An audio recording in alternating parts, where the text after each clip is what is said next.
Hello, everybody. Thank you for tuning in to the Liberty Report. With us today, we have Chris Rossini as the co-host. Chris, welcome to the program.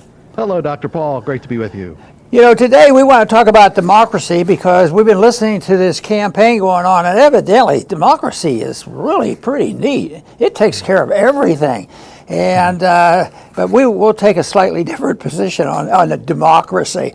But before we do that, there was a milestone. I was going to say a milestone for gold, the price of gold, but it really is a milestone for the devaluation of the dollar, because a 400-ounce bar of gold hit $1 million.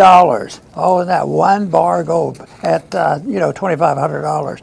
So that tells you that the dollar is not doing well, and we've talked about gold a lot. We think gold can protect against the inflation. I believe that inflation, devaluation of the dollar will continue as long as there's deficit. And people should use that as a statement that we're going to have inflation and we're going to have deficit, because I don't see how they'll ever get rid of the deficit or the debt. So that'll continue. But if you want to know a little bit more about investing in gold and shifting some stock from regular stocks over to gold stocks, Birch Gold Group will help you on that. So if you text them at Ron 989898, they'll send you some free material and help you along to get started, because I think the $1 million per bar is going to keep going. But who knows? Maybe it'll be 10 ounces of gold. 10 ounces of gold will be $1 million at the rate they're doing. And yet everybody seems to be pretty happy. The markets are doing well. And nobody seems to be complaining where people identify who it is that's complaining. But I think we face a terrible mess. So this is the reason I think it's worthwhile getting in touch with Birch Gold Group. And once again, that's text Ron 989898. And now today, Chris, we want to start our talk about democracy, because we hear it, especially during this campaign. You know, if I listen to it, it really disgusts me, to tell you the truth. You hear these people that no more have a desire or an understanding of what personal liberty is all about. They don't have any desire and understanding about what really the founders tried to do and what the Constitution says. And they don't have any idea, what kind of an economic policy we would have, what kind of personal liberties would be protected, and how we would be a lot less involved in the internal affairs of other nations. So with all that, we have to realize that this is going to continue, but we should identify things. But the words they use in the campaign a lot, in the presidential campaign, is democracy. Well, we're for democracy, boy. Mm-hmm. That democracy sounds like a pretty good stuff, so I would better go back and review. I don't think it is pretty good stuff. I think it's wicked. I think it's pure deception, and that's been around a long time. De Tocqueville, talked about democracy, and he said that what we were doing, this was, I believe, in the 1850s, he says, if we continue to do this and overemphasize democracy, that you will have a dictatorship of the majority, and by people, and I would say, and by people who pretend they care about the minority. They're always the champions of minority, and they get away with it, and they go and they support this stuff that enhances the power of a few individuals. I think the one big lesson on this issue would be the whole thing about the campaign. Theoretically, the local political structure and the state, they'd elect candidates and have conventions and all, but they go through a primary race to sort it out and find out who should be the candidate. But this time is really remarkable. We have a candidate in the Democratic Party. She never got a vote. They didn't bother going through that. And they get annoyed when somebody says, that's like a coup. She just took it over and got appointed by Nancy Pelosi and her crowd. And it happened. So this is really pretty disgusting. But it's all done in the name of democracy. And of course, it's exactly opposite of democracy. To me, the big difference is, the democracy sounds good. You find out what the people want. 51% say we're going to do it, then we should do it. Of course, 51% might be a gang. It might be a gang that banded together. And there were 10 different bands together, and they were able to steal elections and undermine the whole system.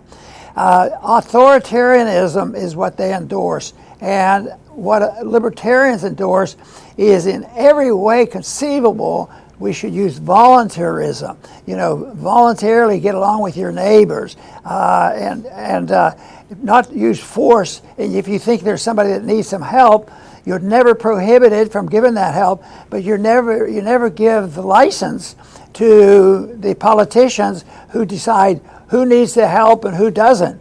And many people know that all this stuff about democracy and help the poor people, what it does, it helps the big guys and it helps the big corporation. So that was why I say one of my biggest surprises when I went to Washington is the fact that the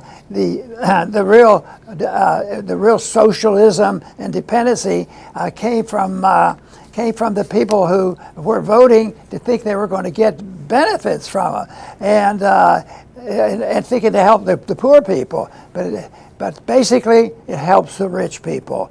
And if the inflation machine that they use, it never works out because the cost of living for the individuals, especially in the low class and middle income, the cost of living goes up much faster than the benefits that are to try to satisfy the people, by just passing out benefits and running up the deficit, which makes the whole problem work. So this is a system that they've used it. It's very annoying because they get away with it, but everybody, sort of bows for democracy. And I argue the case that one of the most crucial debates with our Constitution was that had the majority actually define the preciseness of citizens who should be taken care of. So that is, if you don't endorse slavery and a few other things that was left in the Constitution, then you have to say the majority ruled. And that's not the whole case because I happen to like the Constitution in a lot of ways. But it's an example of how majorities don't do the right things necessarily. And the one thing is they deceive everybody. All you have to do is mention democracy, and everybody, we're for democracy. We'll do whatever you want. Even if you cancel all the elections. Look at the last presidential election. That hardly represented democracy. And this go around, it looks like it'll be some of the same problems. And Chris, and you of course have an opinion about this as well. Yes, Dr. Paul. And yes, democracy, it gives the illusion that we, quote unquote, are the government, which is obviously not true if somebody just takes a quick second to think about it.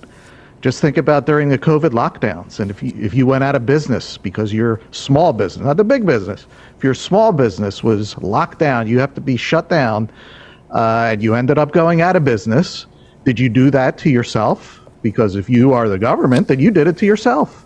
You have no one to blame. If you were forced to take those jabs that you didn't want, because you didn't want to lose your job, because you were in the government, in the military, in the health sector, but you didn't want to lose everything, and you didn't want it, and just to hear, oops, not sorry, you'll never hear sorry, but oops, let's move on. That didn't work. Did you do that to yourself? If you're the government, you did it to yourself. You have no one but yourself to blame. So this is the big illusion of democracy. And of course, we're not the government. But I'm telling you, people believe that we are. I can't tell you how many times throughout my life I have heard, well, that's what you get. This is what we voted for. This is what the people want. Even after, like Dr. Paul mentioned, all those shady elections, and the last one was shady, but there have been many before that. People still think this is the peak. This is the end of history. There's nothing better than this. Everything else is dictatorial tyranny. And that people do believe this stuff, no matter what happens to them. This is not what the American founders set up at all. Perhaps it would be it's time to reconsider what they set up and where everything went wrong. Hopefully in this show we'll provide some more insights on getting to that point. One thing about voluntarism, and I think it's the rejection of voluntarism that gets people to, look for another answer, and they think democracy, is such a noble thing. They go toward pushing this whole principle of democracy. But the one thing about voluntarism, you have your freedom, but you have freedom to make mistakes. And they say, well, then who would feed me if I didn't work? So it's one of those things that they do. They always want to back up. And but in a voluntary society, the individual is responsible for their activity. And that should go both ways. If you're successful because you work hard and you haven't stolen anything, like they do in democracy, how they steal through the popular vote. So they do this, and the actions. They have to be responsible for their action. If they do well, they should be rewarded, which means the automatic conclusion of that is you don't have an income tax. This argument about taxation is such a farce because the principle is wrong. They make the assumption that the government owns our income, and then you can keep and spend it the way the government tells you to. And if you do something. If you do something wrong about it, then and do something dumb and you have problem, then you also want the government to bail you out. But that's something that it's easy, it's convenient, and they're deceived into thinking that democracy is part of liberty and it's saving grace because it's based on a moral issue of helping the people. And you would say, well, if it really did help the people, I guess our argument would be a little tougher.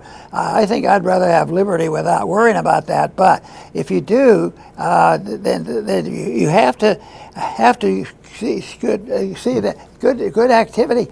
But good results are bad. That is good. But the other thing about voluntarism is Lysander Spooner had a good division on how you divide this up. You want voluntarism, and he wanted to answer the question, well, what can they do and what can't they do? They won't do anything. And he said there are two kinds of activities. One is that if you do dumb things like drink too much stuff, get drunk, or if you assuming you're not going to hurt anybody, that's your own business. If your health, if you eat too much, and all these problems is up to you, not the government. And I think that this is a real big problem because if people depend on the government to do it, believe me, they will. And I think there's always a backup there, and it's used for the transfer of wealth. And Lysander Spooner said, well, a vice is bad news for some people, but it's not up to the government to change your vices if there's no violence involved. And that is the big difference. And yet that's all the do-gooders, the socialists and the pure democratic people are always construing somebody did that. Oh, those persons are gouging, so therefore we have to have price controls on everybody. They play that up. It's sort of disgusting.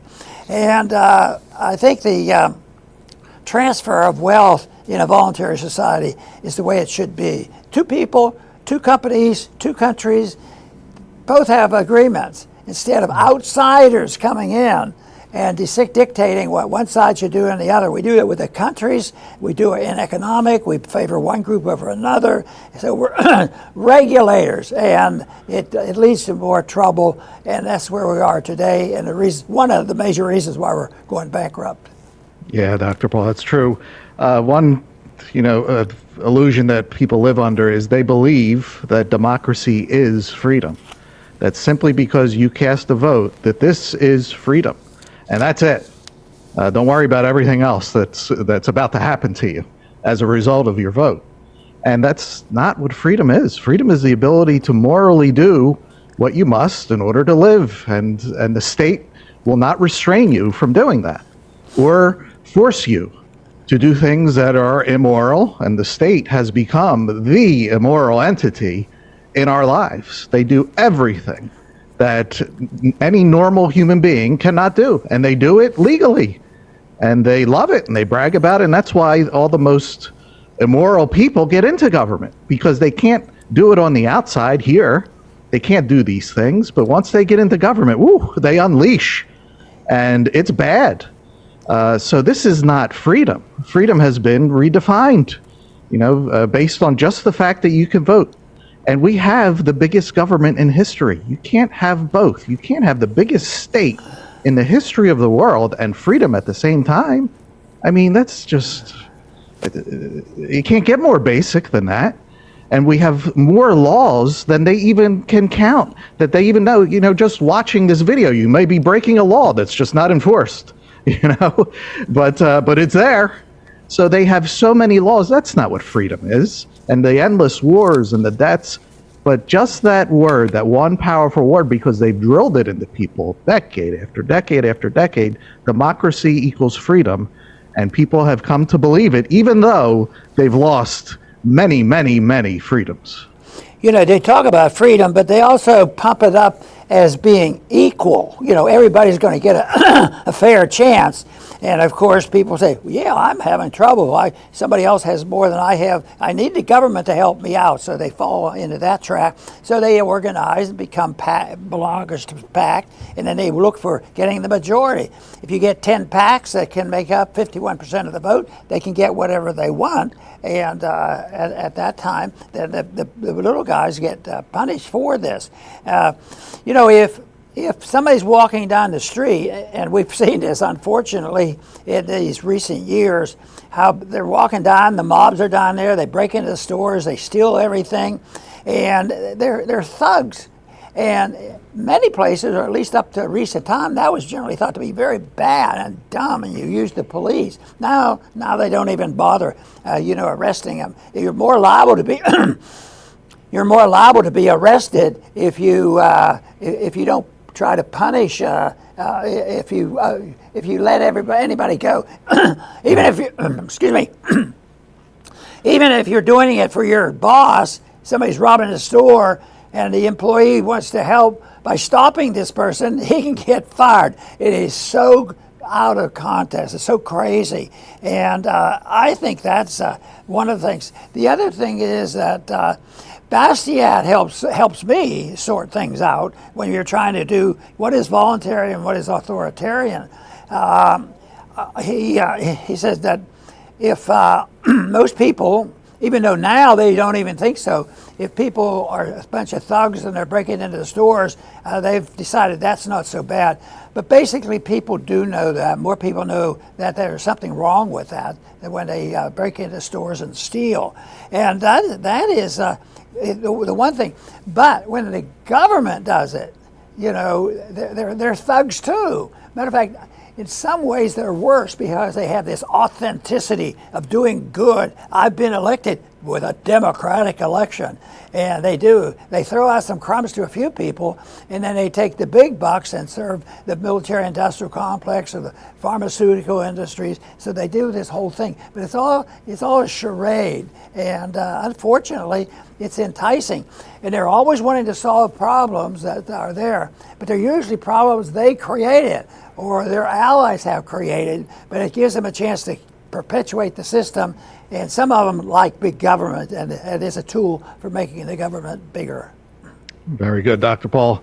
I will finish up with my closing thought. Here's a question to think about. Who are you actually voting for if you're voting? Is it the person that you see? Are you really voting for Kamala or even Trump, for that matter? Or is it all the people behind the scenes that are never up for election, yet they're always there? You don't see them. You don't know them. They know that you don't know them. They know that you only see the person that you're voting for. So these are things to think about. Think of the agencies, Big Pharma and the FDA. Think about what happened with COVID. You know, it's a revolving door. They're part of, you know, these big companies, and then they're part of the government agencies that supposedly regulates these big companies, and we see how that works out. And it's not just Big Pharma. That's just the latest sting of it's all of the industries. That's why big corporations, they love this. This is the ideal for them, because they're on the they're a part of their companies one day, and then they're a part of the government the other, and then they could go back and forth. It's called a revolving door. Nobody's voting for any of this, and it's unconstitutional. These agencies should not exist. They were created, and they should not exist. They should all be abolished, every one of them. You know, and then think about when the person is in power. Trump wanted to do something, and the next day, one of his underlings would come out, yeah, that's not going to happen. The president misspoke. You know, he wanted $5 billion for a wall, and the government can waste $5 billion before I'm done this sentence, and they wouldn't give him that $5 billion. Yet Biden sends $200 billion to Ukraine. Gone. It's up in smoke. Ukraine is destroyed. You know, so it just shows you where the real power is. Is it the person you're voting for, the one that's trotted out in front of you and you're waving all your signs? You know, it doesn't look that way. I mean, take a look at Biden's mental health. Is he the one running the show? Does anybody really believe that? I don't think so. Based on how they replaced him real quick with Kamala, I don't think so. So again, we have to think about this, because people think that voting is freedom. So these are key questions to think about. Well, the one big item that they support across the board, Republicans and Democrats, conservatives and liberals, is the whole system of the Federal Reserve and printing money, because everybody wants something. Some might want it to fight more wars, others want it to have more welfare at home and do all these projects.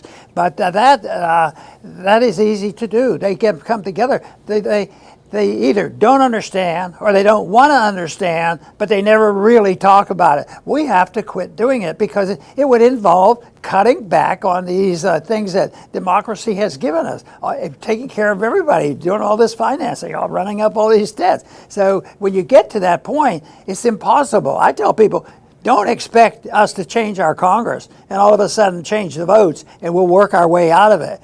We have to work our way out of it, but it has to be philosophic, and that means that people have to wake up and decide what kind of government they have. Then they have to find out if they're going to keep voting for this pure democracy, and how they'll take it and redistribute the property. That's what they're doing. And the worst organization for this redistribution of property is the Federal Reserve. The Federal Reserve, and there's articles now appearing more than they used to be that, inflation really helps the wealthy. They get it, and look at it. There's more trillionaires than ever before, and it didn't come from hard work and labor. It came by manipulation of interest rates and doing some other things that people make a lot of money. But the big thing is, if somebody makes a lot of money because they were providing a great service for the majority, this is the true democracy. What if the people, bought certain goods and services from a company and made the company very big and successful? And there is likely, or more likely probably, to be targeted, by the politicians, because they don't want to be embarrassed by the fact that you can honestly make that money and get rich. It's always, they only get rich because of the corruption.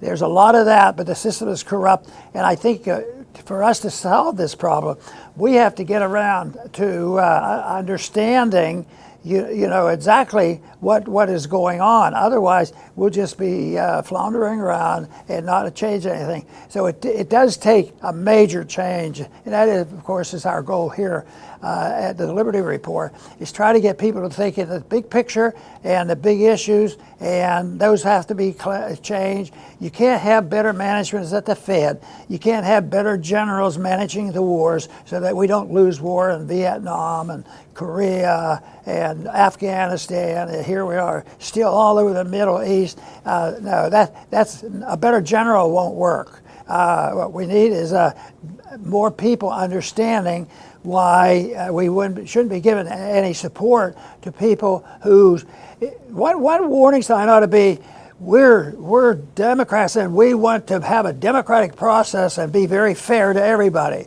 Be suspicious when they do that. So I think that we'll have to wake up. When it's going to happen, I just don't know.